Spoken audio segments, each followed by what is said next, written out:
Bismillahirrahmanirrahim.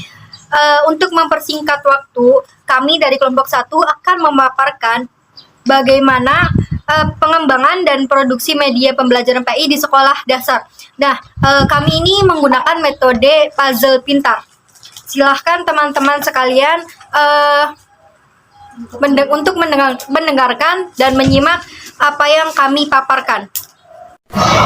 Assalamualaikum warahmatullahi wabarakatuh. Kami anggota dari kelompok 1. Perkenalkan, nama saya Sukmawati dengan nomor NIM 190810101 dari program PHI B kelas semester 6. Dan saya Karatul Aryani dengan NIM 1908101044. Di sini kami akan menjelaskan proses pembuatan puzzle pintar. Untuk pembuatan puzzle pintar, kita memerlukan bahan-bahan. Yang pertama ialah ada gunting, yang kedua ada cutter, yang ketiga ada spidol, terus lem, penggaris, dan kertas origami, dan yang terakhir ialah styrofoam. Untuk langkah pertama, kita akan membagi styrofoam menjadi 2 bagian.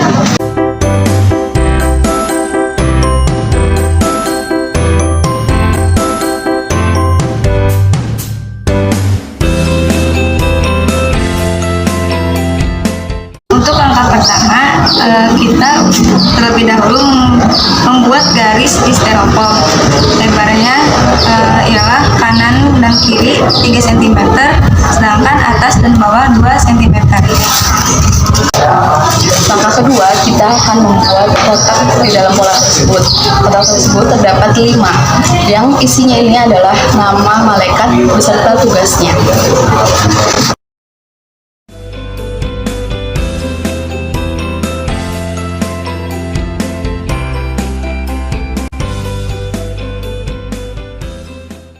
Langkah yang ketiga ialah membagi 5 kotak dalam 1 kolom. Setelah tadi kita udah membagi 2 kolom ini, selanjutnya kita bagi dalam kolom ini menjadi 5 kotak untuk nama-nama malaikat dan tugasnya.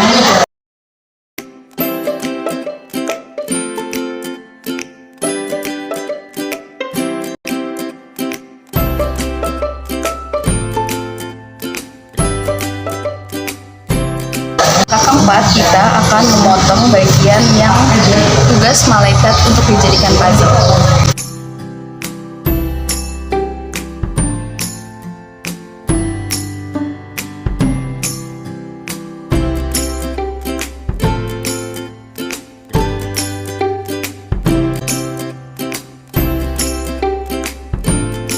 Setelah kita selesai melubangi kolom kotak-kotak di kolom ini, langkah selanjutnya ialah kita melapisi styrofoam ini dengan kertas origami.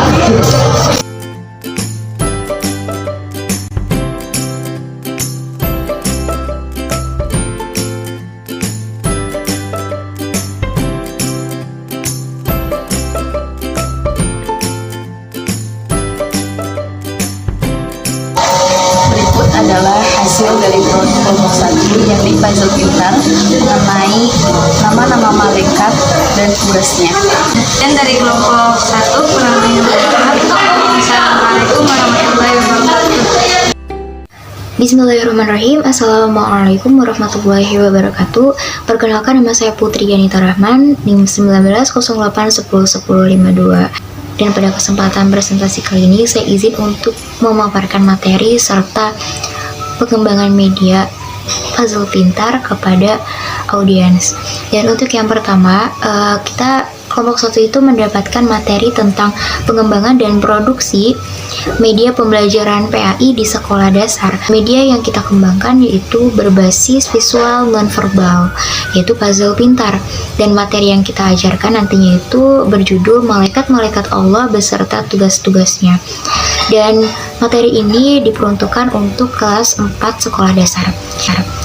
Dan dalam tabel perencanaan itu ada beberapa kolom. Yang pertama ada bagian relevansi kesesuaian. Dan dalam tabel relevansi itu ada beberapa poin seperti tujuan pembelajaran sampai dengan karakteristik peserta didik. Yang pertama terlebih dahulu mengenai tujuan pembelajaran. Tujuan pembelajaran kita itu mengupayakan untuk siswa mampu menyebutkan nama-nama malaikat beserta tugas-tugasnya melalui atau berdasarkan konsep yang telah diajarkan sebelumnya.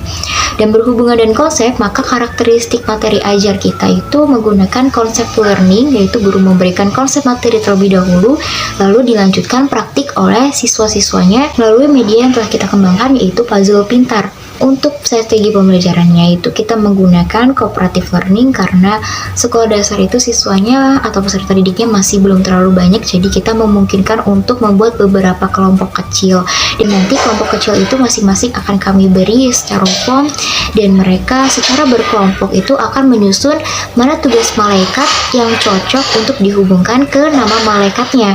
Dan kami menggunakan cooperative learning karena menurut kami dengan cooperative learning nanti siswa itu akan aktif dalam pembelajaran dan aktif dalam bekerja sama serta memungkinkan adanya keefektivitasan antara waktu, ruang, juga materi. Dan yang keempat yaitu tentang evaluasi pembelajaran, kami menggunakan tes tulis dengan menggunakan hafalan. Jadi mereka itu dituntut untuk menghafal nama-nama malaikat beserta tugas-tugas sesuai dengan ingatan mereka ketika menyusun puzzle pintar antara tugas dengan nama malaikatnya. Dan relevansi yang terakhir yaitu mengenai karakteristik peserta didik, karena ini masih sekolah dasar, maka pembelajarannya itu kami menggunakan pembelajaran aktif dan secara berkelompok. Kemudian bagian relevansi eksternal ada ketersediaan alokasi waktu dan juga ketersediaan fasilitas. Untuk alokasi waktu sendiri kami mengambil waktu selama 60 menit dan nanti 60 menit itu dibagi-bagi. Jadi 20 menit untuk pemberian konsep materi dan 10 menitnya itu untuk siswa mengerjakan praktik di media yang telah kita kembangkan yaitu puzzle pintar, dan sisanya 30 menit kami beri waktu untuk hafalan serta setoran hafalan dari masing-masing peserta didik. Karena ini menggunakan puzzle pintar, maka bahan-bahannya pun sedikit mudah untuk kita dapatkan seperti styrofoam, kemudian spidol, cutter, penggaris, origami, dan lem. Mungkin sekian saja materi yang dapat saya sampaikan, dan untuk selanjutnya mengenai nilai tambah atau dampak positif akan disampaikan oleh Saudari Rinda. Sekian saja, terima kasih. Wabillahi taufiq wal hidayah. Wassalamualaikum warahmatullahi wabarakatuh. Assalamualaikum warahmatullahi wabarakatuh. Saya Rinda Putri Apriliani, NIM 1908101078.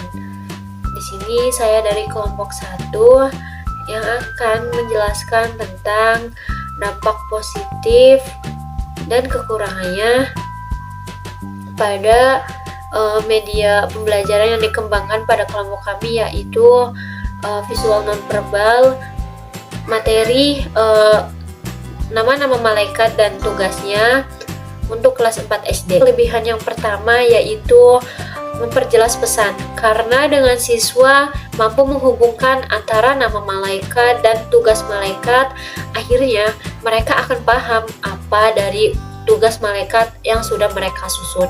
Yang kedua yaitu mengatasi ruang dan waktu, karena di sini kita kan menggunakan strategi pembelajaran cooperative learning. Misalnya mereka melakukan penyusunan puzzle pintar dengan berkelompok, berarti itu akan menghemat ruang dan waktu pada saat pembelajaran, yaitu akan menjadi lebih cepat. Yang ketiga yaitu memunculkan motivasi yang baik. Dengan menggunakan media puzzle pintar serta strategi pembelajaran cooperative learning ini secara berkelompok ya, akhirnya akan memunculkan motivasi yang baik seperti bekerja sama satu dengan yang lainnya sehingga pekerjaan lebih cepat selesai. Yang keempat yaitu memberikan keseragaman persepsi. Ya, karena namanya juga puzzle pintar.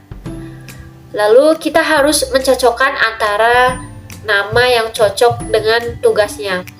Berarti itu kan memberikan keseragaman persepsi. Nilai positif atau kelebihan yang kelima yaitu memungkinkan untuk belajar mandiri. Walaupun kita di sini menggunakan strategi cooperative learning, atau secara berkelompok, mereka juga nanti di akhir pembelajaran akan adanya evaluasi berupa hafalan atau lisan dengan menghafal nama-nama dan tugas malaikat yang sudah mereka susun ketika mengerjakan puzzle pintar. Yang selanjutnya yaitu kekurangannya. Yang pertama yaitu agar pembelajaran dapat berjalan dengan lancar, dibutuhkan alat yang memadai. Yang kedua yaitu saat diskusi biasanya didominasi hanya seseorang saja karena terkadang sulit membentuk kelompok yang dapat bekerja sama dengan harmonis. Yang ketiga yaitu bisa menjadi tempat diskusi selain topik yang sedang dibahas atau keluar bahasan dari topik yang sedang dibahas, sehingga topik yang dibahas akan terbengkalai dan banyak yang tidak sesuai dengan waktu yang telah ditentukan. Demikianlah penjelasan dari saya.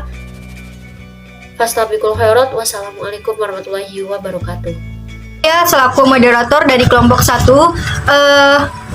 terima kasih untuk kepada teman-teman yang sudah aktif dalam diskusinya dan sudah menyimak video kami.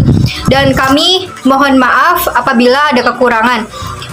Sekian dari kami. Wabillahi taufiq wal hidayah. Wassalamualaikum warahmatullahi wabarakatuh.